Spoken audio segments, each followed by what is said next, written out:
হলো আপনাদের বলবো 12 বছর পর সূর্য বুধ বৃহস্পতি একই সঙ্গে 5টি রাশির ভাগ্যোদয় রাজযোগ, এই ব্যাপারে আজকে আপনাদের বলবো। 15 জুন থেকে শুরু হচ্ছে এই তিথি। 5টি ভাগে আমাদের বিভিন্ন শর্টসে আপনারা 5টি রাশির ব্যাপারে জানতে পারবেন।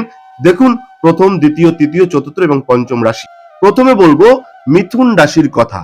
যারা মিথুন রাশির জাতক জাতিকা রয়েছেন, মিথুন রাশিতে ত্রিগ্রহী যোগ তৈরি হবে।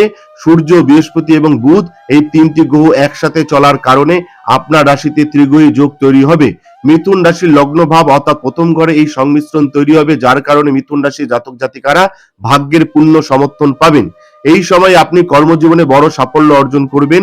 এছাড়াও এই রাশির জাতক জাতিকারা পৈতৃক সম্পত্তি থেকে প্রচুর লাভ পাবেন। মিথুন রাশির জাতক জাতিকারা এই সময়ে প্রচুর জ্ঞান অর্জন করবেন। এছাড়াও আপনার সম্মান ও খ্যাতি এই সময়ে অনেক বৃদ্ধি পাবে। এই সময় মিথুন রাশির জাতক জাতিকার জন্য চমৎকার সুযোগের যোগ রয়েছে, মাথায় রাখবেন যারা মিথুন রাশির জাতক জাতিকা রয়েছেন।